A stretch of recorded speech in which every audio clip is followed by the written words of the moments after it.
The Israeli Air Force has completed a series of strikes on the Dakhia district of Beirut in Lebanon, destroying much of the Hezbollah arsenal and command structure. Israeli Defense Minister Israel Katz has declared that disarming Hezbollah is one of the goals of the war in the north. A senior Israeli official claims that Jerusalem is in the final stages of drafting an agreement with the internationally recognized government of Lebanon, mediated by the United States, which will include moving Hezbollah north of the Litani River, away from the border with Israel. Meanwhile, in the Gaza Strip, many Hamas militants have fled from Jabalia, where the IDF is operating in Gaza following the ground maneuver. But although major military operations in the Gaza Strip have been largely wrapped up, we cannot forget that there are still over 100 hostages unaccounted for.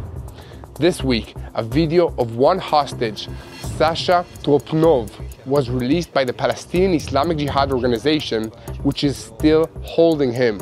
On the international front, the Trump effect is already being felt here in the Middle East, as the intelligence assessments are that Iran has decided to postpone their threatened attack against Israel.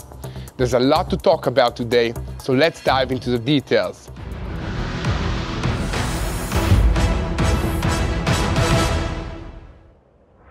I'm Yair Pinto, and this is your Boots on the Ground report about what is happening in Israel on the 405th day of the war against Hamas, Hezbollah, the Houthis in Yemen, the Shiite militias in Iraq and Syria, and all of them are under the auspices of Iran, which is the head of the axis of evil in the Middle East.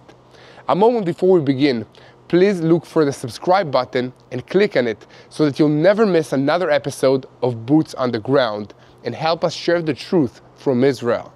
Today, the IDF completed another wave of strikes in the Dakhia neighborhood of southern Beirut. In the last 24 hours, weapons depots, military terror headquarters, and the Hezbollah missile battery were attacked. Air Force fighter jets, under the guidance of the Intelligence Directorate, recently completed another series of strikes in the Beirut area, in which weapons depots and a military headquarters used by the terrorist organization Hezbollah were attacked. The strikes are another part of the IDF efforts to harm the capabilities of Hezbollah to carry out terror activities against IDF forces and against the Israeli home front, the citizens of Israel, and an effort to destroy the production sites and the weapons depots that Hezbollah has established over the years in the heart of Beirut. Targets that were attacked in these strikes are located in the heart of civilian populations, so that Hezbollah could use the civilian residents as their human shields. However, prior to the attacks, many measures were taken to reduce the likelihood of harming civilians, including prior intelligence gathering, precise surveillance, and advanced warnings to evacuate the population from this area. This included an announcement by the IDF spokesperson in Arabic, Avichai Aderi, who published an urgent warning for immediate evacuation of several areas in the Dakhia in Beirut during the night before Tuesday morning. About an hour later, Arab networks reported intensive strikes in those areas. In total, 9 strikes were reported over the span of 2 hours. The IDF also continues to target Hezbollah field commanders, including the commander of the El Khayyam sector, the person responsible of the missile launch complex, and the commander of the anti-tank unit in the Hajir sector of Hezbollah, were all eliminated in the last 24 hours. On all fronts, in the air, from the sea, and also on the ground, the IDF is advancing and severely harming Hezbollah. On another hand, Hezbollah is increasing the quantity and the intensity of fire into Israel. The main weapon of Hezbollah, as we all notice, are rockets. But it's important to understand that UAVs, also known as suicide drones, are proving to be a very effective weapon. Israel's air defense is geared towards rockets and ballistic missiles, and suicide drones, which fly at slower speeds and on a more horizontal trajectory, present a different flight profile than what the radar and the interceptors are designed to intercept. This gives Hezbollah something that it can present to their supporters as a victory, and they badly need that in order to salvage something from the otherwise disastrous results of the past 3 months of combat with the IDF. Here at TBN Israel, we can give an estimate of what will happen next based on what we know. And that estimate is that these suicide UAVs will be used more and more by Hezbollah in order to craft a narrative that they're starting to get an upper hand in this war. This will allow them to save face by presenting the inevitable ceasefire to their supporters, and maybe also themselves, as a way of showing mercy to Israel instead of having Israel show mercy to them. I don't know if anyone will be fooled by this, but in the Middle East, where honor and shame play such an important role in how people view themselves, Hezbollah would have a difficult time agreeing to a ceasefire if it looked like they needed it more than the other side, which means Israel. But the inevitable fact is that Hezbollah does need a ceasefire because both literally and metaphorically, winter is coming. We're halfway through the month of November and the temperatures are dropping all over the region, especially at night. Rain is coming, and mud, and fog, and maybe even snow. There is an old saying that in war, the weather is neutral, but that's not true. The truth is that the side which has equipment that allows it to operate in harsh weather conditions has a big advantage if the other side does not have it. The IDF has the cold weather clothing, vehicles, and gear to keep fighting in winter conditions, but Hezbollah does not. Severe flooding has already been reported in Beirut, and remember that much of Hezbollah's infrastructure is underground. Much of it has been destroyed by the Israeli airstrikes, and even those tunnels and bunkers, which haven't been destroyed, probably have some cracks, which means when it rains, water will get in and do further damage. All of this gives Israel an advantage in the behind-the-scenes negotiations over a ceasefire agreement. These negotiations are being mediated by the United States, and the goal is to get Hezbollah to agree to pull its ground forces back north of the Litani River, away from the border with Israel. The centerpiece of the arrangement is a side document that will allow Israel to act in case of Hezbollah violations with Washington's backing. According to a senior Israeli official, if Hezbollah rearms from Syria or acts against Israel, backing will be given for an Israeli response. Israel is also working with Russia to exert pressure on the Assad regime in Syria to prevent the transfer of weapons to Hezbollah. However, there is uncertainty whether Lebanon will agree to the agreement or not. If not, Israel is prepared to act with force. In any case, a decision on the agreement is expected within 2 weeks and will be brought for approval to the Security Cabinet in Israel. Here at TBN Israel, we will continue to report on every development on the front against Hezbollah. A moment before we move on to the ongoing battle against the terrorist organization Hamas in the Gaza Strip, I want to invite you to our news website at tbnisrael.com. So go to our website and stay up to date and tuned to the truth of what is happening in this region, in the Middle East. Before we can move on to the battle against Hamas in Gaza, we have a story about a strike on Hamas positions in Lebanon by the Israeli Navy. Israel's small but strategically important fleet of frigates have been operating constantly off the coast of both Gaza and Lebanon since this war began, gathering intelligence and coordinating strikes on enemy positions with the air and ground forces. On Tuesday, they got a chance to hit Hamas themselves, directing sea-launched weapons under the intelligence guidance of the Shin Bet and the naval intelligence to eliminate Said al-Naif Ali, a senior member of Hamas's military wing in Lebanon. This evil man has long been directing attacks against Israel from Lebanese territory and working to recruit residents of the Palestinian refugee camps in Lebanon into the ranks of Hamas. But he won't be doing that anymore. The Navy also got to work together with Air Force intelligence over the recent days to take out Ali Barkat, who was a central knowledge hub in Hezbollah's air unit. His terrorist career came to a fiery end this week, thanks to the Israeli Navy and to the IDF. Meanwhile, Hezbollah's Navy had an absolutely horrible week as the Israeli Air Force hit their headquarters in the port of Beirut, destroying dozens of their speedboats and other vessels. Hezbollah's maritime force has a mission of menacing Israel's offshore energy platforms and transporting terrorists to Israel's coast to carry out attacks. But again, they will not be doing that any longer. Maybe you're starting to see a pattern here. Now, it's finally time to move on to the events in the Gaza Strip, where the large-scale ground maneuver in the city of Jabalia and the surrounding villages is making progress. Most of the civilian residents of the area have moved further south, and most of the Hamas terrorists in the area have been eliminated, fled, or surrendered. Even before the American ultimatum for Israel to massively increase the flow of humanitarian aid into the northern part of the Gaza Strip expires, large numbers of trucks have begun to flow in through the Kisufim crossing between Israel and the Gaza Strip. These trucks carry food, medicine, and equipment needed for the civilian population of Gaza, and let's hope that Hamas doesn't steal all of it.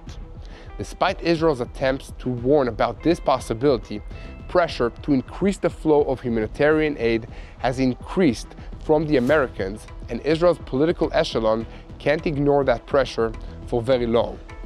For 2 days now, Israel has been announcing that the humanitarian zone will be significantly expanded, amongst other things, due to the movement of Gazans from the northern part of the Gaza Strip to the refugee shelters in the south. It was also approved to bring in 58 trucks containing equipment that was donated from Jordan through the Allenby border crossing to the Erez crossing as part of the commitment to transfer humanitarian aid to the Gaza Strip.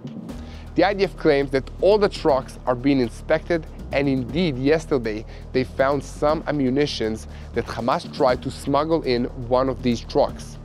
But our sources tell us that many trucks don't get inspected, and Hamas is able to steal much of the supplies which are meant for the civilian population.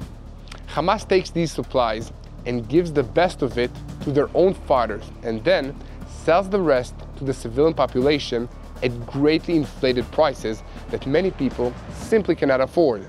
This is how they show the care and compassion for the people of the Gaza Strip that they have always said they are fighting Israel to defend. A growing number of Gazan residents are no longer afraid to speak out about what is happening, and we have previously heard about this. Israel has done a very poor job of explaining all this to the Biden administration, and I hope that you will help us share this simple truth with anyone who needs to hear it. Hamas steals large amounts of food and equipment that enters into the Gaza Strip, and as long as this continues, Israel will not be able to complete the war and the objective of toppling Hamas's government capabilities. Here at TBN Israel, we will continue to update you on these issues, so please help us by sharing our videos on YouTube, subscribing to this YouTube channel, and following us on social media. You can also support us so we can keep making these videos and expand our media offerings and bring you up-to-date and detailed content on what's happening in Israel by donating through the donate button on YouTube or by going to our website at www.tbnisrael.com/give. I will conclude today's report by telling you about some of the effects that are already visible here in the Middle East following the election of Donald Trump to be the President of the United States. The Sky News Arabic website reported on Tuesday that Tehran has decided to postpone the planned attack against Israel. The report cited unnamed Iranian officials who added that the regime wants to open negotiations with the incoming Trump administration before making any more moves. With that in mind, it is worth pointing out that after the announcement of Trump's victory, the tone of the Iranian statements regarding any attack against Israel has completely changed. Last week, Iran's Foreign Minister Abbas Araghchi claimed, "We are not on the path to nuclear weapons, period." he addressed Trump and said, "The path forward is a choice that begins with respect. Building trust is mutual and not one-sided." Meanwhile, Iran is promoting the construction of an underground defensive tunnel in the center of the capital, Tehran, as reported by the Iranian news agency Tasnim. According to the report, the tunnel will connect a subway station to the central Imam Khomeini hospital and will allow direct underground access to the medical facility. But it's not all good news. Turkey's President Recep Tayyip Erdogan announced on Wednesday that Turkey has officially severed relations with Israel, according to reports in the Turkish media. The newspaper Media Age reported that Erdogan said, "We, as a state and government of the Republic of Turkey, have severed relations with Israel. We have no connection with Israel at this stage, period." However, as of now, the Turkish embassy in Tel Aviv is still operating, and Israel has not yet issued an official statement in response to Erdogan's remarks. Here at TBN Israel, we will continue to update you, our viewers, on this matter. Keep spreading the truth, share our videos on YouTube, subscribe to this YouTube channel, and follow us on social media. Now, I advise you to take a deep breath before we move on to this last story, because it's not going to be an easy one to hear. The terrorist organization Palestinian Islamic Jihad has been holding our Israeli captives in Gaza for over a year now, and on Wednesday they released a short video of the hostage Sasha Tropnov, who has been held captive for 404 days. Tropnov marked his 29th birthday this week, and this is actually the second birthday he has spent in captivity. The family approved the release of the video that was published by the Palestinian Islamic Jihad terrorist organization, and it was posted on several Israeli news sites. In the video, Sasha addressed his family and spoke about the difficulty of the prolonged stay in captivity. He said, "A year that I am here in captivity, a year in which there is a shortage of food and water, no electricity. Now, even the basic hygiene products like soap and shampoo have run out. I have developed a skin problem that I didn't have before because of the situation. I want to remind the citizens of Israel, every time you eat something or drink something, remember us, the captives, that we don't have this opportunity to enjoy the food and water that you eat or drink." He spoke of himself in terms of a prisoner and also referred to the suffering of the civilians in Gaza. "When you make it harder for them, you also make it harder for us," he said. It is likely that the things that were said in this video were dictated by the captors as part of the psychological terror of the terrorist organizations in the Gaza Strip against Israel. Therefore, more than ever, pray strongly. Pray for their swift return home. Pray for the hostages to be reunited with their loved ones, with their family in Israel. Pray for the safety of the IDF soldiers wherever they are, if they're fighting in Lebanon, or in the Gaza Strip, or in Judea and Samaria. Pray for the peace of the people of Israel, for the people of this region, for all the civilians that are harmed by this war.